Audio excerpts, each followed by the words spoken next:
Hello friends, नमस्कार दोस्तों। जैसा आप लोगों को मालूम है कि मैं 2 महीने के बाद अपनी ट्रैवलिंग कंप्लीट करके वापस गोवा अपने घर आया हूँ। काफ़ी टाइम से मैंने वीडियो नहीं डाला था रूलेट इंडिया पर। और रूलेट इंडिया पर जैसे मैं ट्रिक और स्ट्रेटजीज़ की ही बात करता हूँ। बाकी जो डिस्कशंस है psychology of gambling, psychology of casino, ये सब मैं मनी इज़ नथिंग अपने मेन चैनल पर करता हूँ जो कसिनो से रिलेटेड है। तो अभी आने के बाद दिमाग एकदम ब्लैंक था, क्योंकि अब 3-4 मेरे ख्याल से 4-1 महीने पहले मैं कसिनो में गया होऊँगा, उसके बाद 2 महीने तक गया नहीं था, फिर मैंने ट्रैवलिंग शुरू कर दी। थाईलैंड वगैरह में कसिनो थे नहीं, बॉम्बे था, कोलकाता था, थाईलैंड में था, लाओस में था, यहाँ पर कसिनो नहीं थे। कंबोडिया जाना था पर जा नहीं पाया, तो कुछ टाइम बाद जाऊँगा। तो आने के बाद मैं कसिनो गया, तो वहाँ का एक एक्सपीरियंस आपके साथ शेयर करना चाहता हूँ। वो ट्रिक या स्ट्रेटेजी शायद आप लोग भी अपना करके कुछ बेनिफिट कर सकते हो। एक एक एक स्ट्रेटेजी है, आप उसको समझ लो। आप उसको हर बार तो नहीं, पर अगर चाहो तो यूज कर सकते हो अगर समझ गए तो। और उससे पहले एक बात जो मैं कहना चाहूंगा, वो जो मेरी टैग लाइन भी है कि जुए का एंड रिजल्ट जीरो ही होना है। ट्रिक और स्ट्रेटेजी से केवल आप कुछ टाइम जीत सकते हो या अपने आप को सर्वाइवल मोड में ला सकते हो, पर एंड रिजल्ट इसका जीरो ही होना है। उसका काम, कारण ये है कि ये एक साइकोलॉजिकल गेम है, माइंड गेम है। आप 9 बार जीतोगे, 99 बार भी जीतोगे, तो भी 100वीं बार आपके दिमाग पर शैतान नाचने का संभावना बरकरार रहती है, बल्कि बढ़ जाती है। तो अगर आप 99 बार जीते हो, तो इसका मतलब ये नहीं कि आप कभी नहीं हारोगे। वो 99 बार का आप एक दिन में भी दे दोगे। इसलिए मुझे ये बहुत खतरनाक चीज लगती है, और मैं इसलिए एक बात बोलता हूँ कि आप आज की जीत पे खुश मत होना, 4 दिन लगातार जीतने पर खुश मत होना। ये ओवरऑल एंड में आपको जीरो कर देगा। केवल इंडिया के अंदर 2% से 3% की ही रेशो है जिन्होंने इससे कुछ बनाया है। तो बात करते हैं परसों जब मैं यहाँ से अपने कसिनो गया, तो कसिनो में मैं गया चांसेस रिजॉर्ट कसिनो, जो गोवा का पहला लैंड कसिनो है गोवा में। नॉर्थ गोवा में डोनापोल एक जगह है, डोनापोला। डोनापोला में मैं गया, वहाँ पर चांसेस रिजॉर्ट कसिनो है, मेरा फेवरेट कसिनो है। पहला लैंड कसिनो गोवा का, सबसे पहला लाइसेंस उसी को मिला था। वहाँ मैं गया और मैं लेकर के गया था 30,000 रुपये। हम 3 जने थे, मैं, मेरा फ्रेंड अमजद और मेरी वाइफ, हम 3 जने थे। तो 5,000 रुपये तो वहाँ की एंट्री ही है, कि मतलब 5,000 की बाइंग करोगे तो आपकी एंट्री फ्री रहती है, वहाँ एंट्री फीस नहीं है। तो मैंने 10-10 हज़ार रुपये पर हेड ले लिया, तो 30,000 रुपये हम लेकर के गए। हमने 30,000 की वहाँ चिप बाइंग करी। इन दोनों ने तो नहीं खेला, और बस एक 5-5 हज़ार की हमें 6 चिप मिली थी। रोलिंग चिप मिलती है, उसको कैश करना होता है आपको विन करके। तो अमजद ने 5,000 रुपये अपनी मशीन में डाले, थोड़ा बहुत खेला, 1-2 बेट मैंने लगाई, ज़्यादातर बेट उसने लगाई। वो 5,000 बढ़ते घटते ओवरऑल जीरो हो गए। मेरी वाइफ ने के जो मशीन थी उसमें मैंने 5,000 की रोलिंग चिप डाली थी। तो उसने थोड़ा बहुत ही खेला, कुछ 600-700 ही बढ़ा करके उसने कहा मेरे लिए इतने बहुत है, उसने विड्रॉल कर लिए। हालांकि उससे पहले मैंने 5,000 डाले थे, तो 5,000 डाल के पहले मैंने 10,200 निकाले।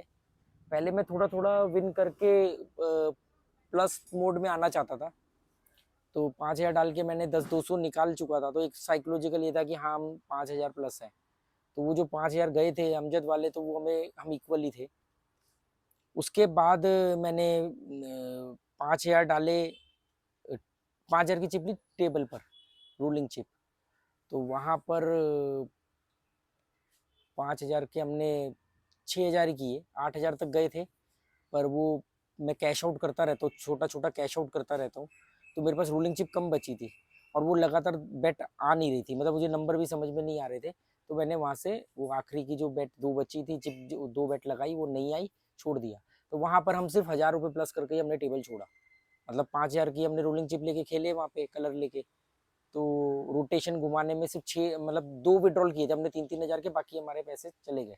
तो मतलब 1,000 प्लस में वहाँ से निकले। उसके बाद कई सब्सक्राइबर मिल गए, जिससे फोकस नहीं बन पाया, कई लोगों से बातचीत होती रही, कई बेट्स का फ्लो निकल गया, तो ये सब चलता रहा।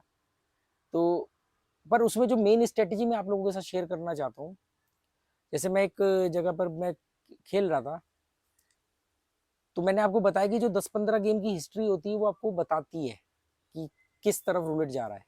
इवन आखिरी के 4-5 नंबर ऐसे आए थे जो ये इंडिकेट कर रहे थे कि 26 नंबर आ सकता है। अब आने को 26, जिस नंबर ने इंडिकेट किया कि इस नंबर के बाद 26 आना चाहिए, जो पीछे की हिस्ट्री भी बता रही है उसकी वजह से। ऐसा नहीं कि वो एक बात ध्यान रखना, ऐसा नहीं है कि वो नंबर के बाद 26 आएगा, ऐसा नहीं है। उस नंबर से पहले जो नंबर आ रहे थे वो ये बता रहे थे कि बॉल 26 या जीरो स्पेल की तरफ जाएगी। तो जीरो स्पेल में तो 7 नंबर होते हैं, तो मैंने उसमें से 26 नंबर को आइडेंटिफाई किया कि 26 को इंडिकेट कर रहा है। तो मैंने 26 पर, जैसे मैं और भी बेट लगा रहा था, 12-15 नंबर कवर कर रहा था, पर 26 नंबर को जैकपॉट नंबर बना के चल रहा था। तो 26 नंबर पर मेरी कभी 250 रुपये लगे होते थे, 300 लगे होते थे, 350 लगे होते थे, या जैसे 300 रुपये लगा दिए, साथ में 2 बार जीरो स्पेल भी लगा दिया, तो जीरो स्पेल में भी 26 स्ट्रेट अप होता है। 50 की चिप से खेल रहा था मैं। तो कहने का मतलब ये है कि जिस नंबर के बाद मैंने ये डिसाइड किया कि 26 आ सकता है और 26 को जैकपॉट नंबर बना के चलना चाहिए, उस नंबर के 6 नंबर बाद जाके 26 आया, या शायद 7 नंबर बाद जाके 26 आया। तो वो 6-7 नंबर तक मैं 26 को जैकपॉट बनाता रहा। जैसे मेरी टोटल बेट जो थी वो 800 रुपये से ऊपर की नहीं थी, 800-900 रुपये से ऊपर की मेरी बेट नहीं थी, पर उस 800-900 रुपये में 400, 450, इवन हाँ 450 मैक्सिमम, मतलब 400-450 रुपये तक मेरे अकेले 26 नंबर पर लगे होते थे। ठीक है, मतलब टोटल जैसे मान लो 700 की बैट है तो 400 रुपये 26 पे लगे हैं, 850 की बैट है तो 450-500 रुपये 26 नंबर पर लगे हुए स्ट्रेट अप। या कई बार स्प्लिट भी लगाया था, जैसे मुझे लगा कि यार 6 आ सकता है तो 6 का नेबर 27 भी आ सकता है, तो 27 और 26 को स्प्लिट भी कर दिया।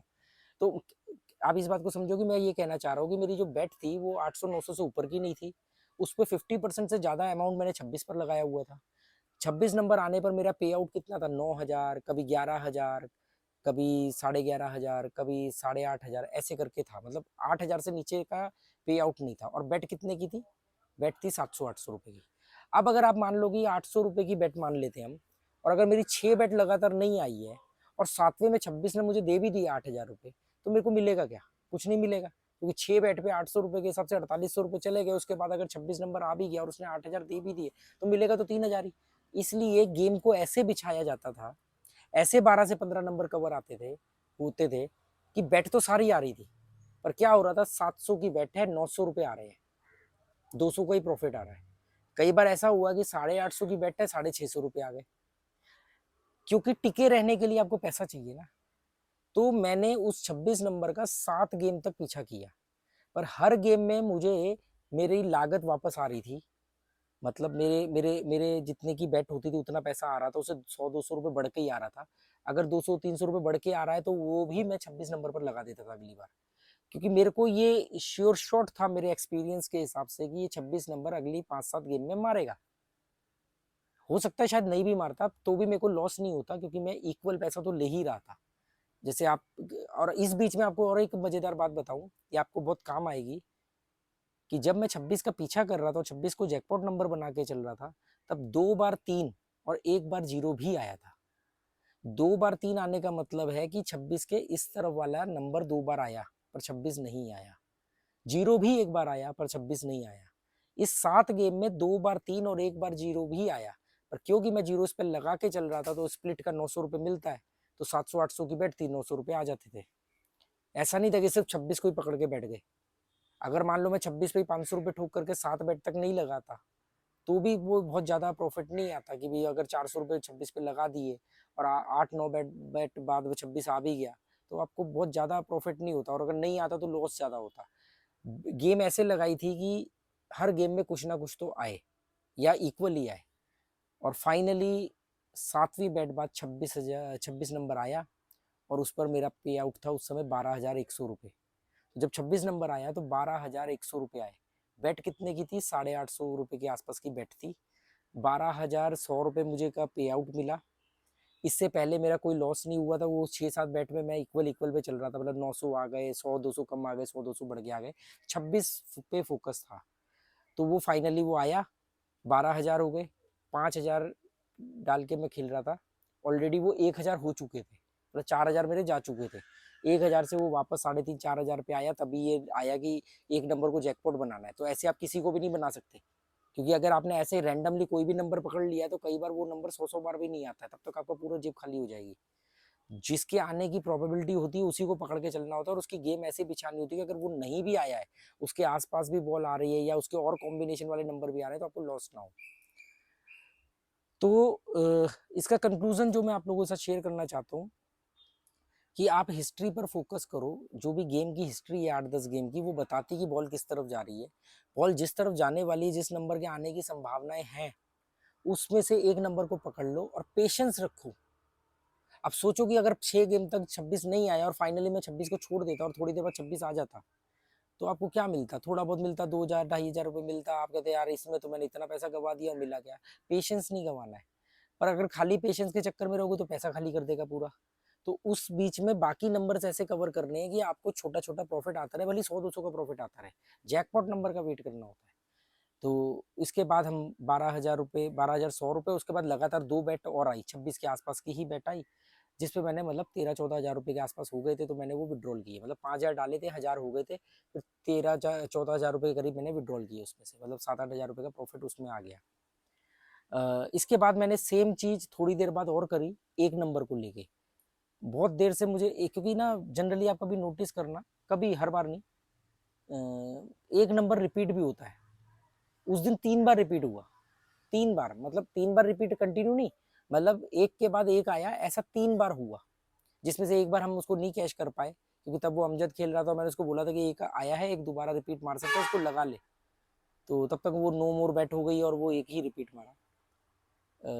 ऑर्फिन्स का अंदाजा था और उसमें मेरे को एक पर डाउट था, क्योंकि ऑर्फिन्स था, रेड का फ्लो चल रहा था, सिंगल नंबर आने की संभावना थी, क्योंकि 6 आ चुका था, 9 आ चुका था, तो बचा एक था। तो एक पर मैं फोकस कर रहा था, एक पर मुझे ज़्यादा नहीं। एक नंबर जब आया तो मेरी कुछ 350-400 की बेट थी और मुझे उस पर कुछ 3600 रुपये मिले थे स्ट्रेट अप की वजह से। तो मैं कंक्लूजन ये कहना चाह रहा हूँ कि आपको ऐसे जैकपॉट नंबर निकालने पड़ेंगे, पेशेंस के साथ उनको आप पीछा करना पड़ेगा, धैर्य रखना पड़ेगा, और सिर्फ उसी नंबर के भरोसे नहीं रहना है। नहीं तो कई बार अगर वो नहीं आया तो आपका सारा पैसा ले जाएगा। तो वो आए या ना आए, आपको बाकी के नंबरों से पे आउट चाहिए होगा। तो इसलिए एक कभी भी जैकपॉट नंबर नहीं हो सकता। मतलब एक नंबर को तो आपने हाईलाइट किया, पर बाकी नंबर भी ऐसे होने चाहिए आपको, आपका बेट का अमाउंट या उसे थोड़ा बहुत प्लस अमाउंट आपको रिटर्न करे। तो ये एक छोटा सा एक्सपीरियंस था, ताज़ा ताज़ा, मैंने कहा चलो आप लोगों के साथ शेयर करता हूँ। ऐसा मैं अक्सर करता हूँ। ऐसा नहीं कि ऊटपटांग मुंह उठा के कहीं पे भी बैट लगा दी। आपको पेशेंस के साथ उत्तेजित नहीं होना है, एक नंबर को पकड़ के बैठ जाना है। मैंने बताया ना कि सोचो कि आप 2 बार 3 और एक बार 0 भी आया, आपको नंबर निकालना पड़ेगा, सिंगल नंबर निकालना पड़ेगा। जैसे मैंने बोला कि ऑर्फिन्स चल रहा था, मतलब ऑर्फिन्स ज़्यादा मार रहा था, कंटिन्यू नहीं मार रहा था पर ज़्यादा मार रहा था, छोटे नंबर की तरफ झुकाव था। तो 6 आ चुका था, 9 आ चुका था, मुझे उम्मीद थी कि अब ये एक आएगा अगली 2-4 बैट के अंदर। एक को मैं फोकस करके चल रहा था, स्टेटअप भी लगा रहा था, 4 के साथ भी उसको स्प्लिट कर रहा था, 0 के साथ भी उसको स्प्लिट करके चल रहा था, एक के ऊपर भी डायरेक्ट भी स्टेटअप लगा के चल रहा था। तो जब एक आया तो 2 बार मैंने एक के ऊपर बेनिफिट लिया है। तो कुछ सब्सक्राइबर वहाँ पे गेम भी देख रहे थे और वो पूछ भी रहे थे कि आप कैसे गैस कर लेते हो।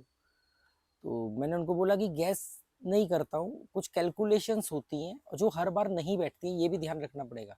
ऐसा नहीं है कि मैं कोई 30 मार्क हूँ और मैं हर बार जो नंबर निकालता हूँ, पर पेशेंस के साथ, धैर्य के साथ कुछ हिस्ट्री पढ़नी पड़ेगी। पिछली बार कौन सा नंबर आया था इस नंबर के आने के बाद, वो भी 10-15-20 गेम में। ऐसा नहीं कि 100 गेम पहले कौन सा नंबर आया था, ऐसा नहीं होगा। आपको मैक्सिमम 10-12 गेम तक की हिस्ट्री ही इंपॉर्टेंट होती है। तो उम्मीद करता हूँ ये छोटा सा एक एक्सपीरियंस आपके काम आएगा। और जो बातें मैंने समझाने की कोशिश करी उसको आपने समझी होगी। ऐसा नहीं कि सिर्फ एक ही नंबर को पकड़ के बैठ गए या एक ही नंबर को जैकपॉट बना लिया या एक ही नंबर के ऊपर दाव खेला, ऐसा नहीं करना। आपको 12-15 नंबर के चांस लेके चलने पड़ते हैं। और history is most important thing, उसको समझना पड़ेगा। गेम क्या चल रही है ये आपको हिस्ट्री ही बताएगी। तो उम्मीद करता हूँ दोस्तों आपको ये वीडियो काम आएगा, काम का हो सकता है आपके लिए।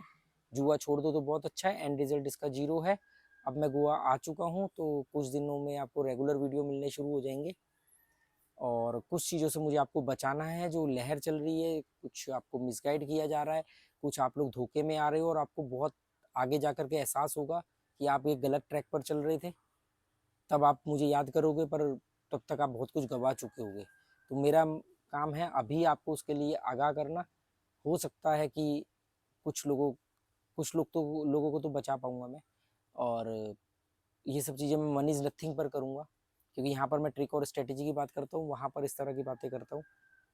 तो जो लोग इस चैनल पर हैं उनको लिंक डिस्क्रिप्शन में बॉक्स में मिल जाएगा। बाकी अदरवाइज़ आप लोग तो सभी जानते ही हो मेरे कौन कौन से चैनल हैं, मैं किन किन चैनल पर एक्टिव हूँ, मेरा मेन चैनल कौन से, आपको सब पता ही है। और कोई सवाल हो तो मैं कमेंट्स नहीं पढ़ता हूँ यहाँ के, तो आप मेरे से इंस्टाग्राम पर पूछ सकते हो। और दूसरा कि कसिनो को लेकर के मैं जब भी लाइव आऊँगा उसमें अब मैं केवल सुपर चैट के क्वेश्चन ही लूँगा, क्योंकि मेरे पिछले 2 लाइव का एक्सपीरियंस अच्छा नहीं रहा। बहुत चीप मेंटलिटी की ऑडियंस आ गई और अननेसेसरी बेकार के सवाल और बदतमीजी करने लगे, मतलब बेकार के अननेसेसरी सवाल, अननेसेसरी कमेंट, जिसका कोई सिर पैर नहीं। तो मुझे लगा कि या तो मैं लाइव आना छोड़ दूँ, तो मैंने कहा उसमें उन लोगों की क्या गलती है, या फिर इसको ऐसा किया जाए कि मुझे कौन से कमेंट पढ़ने, तो अब मैं केवल सुपर चैट के ही कमेंट पढ़ूंगा। और बाकी अगर कोई और आपको जीवन से जुड़ी कोई भी बात करनी तो मेरा main channel travel and knowledge है ही, वहाँ पर मेरा कोई पैसों का लेने देना नहीं है। Okay, goodbye, thank you.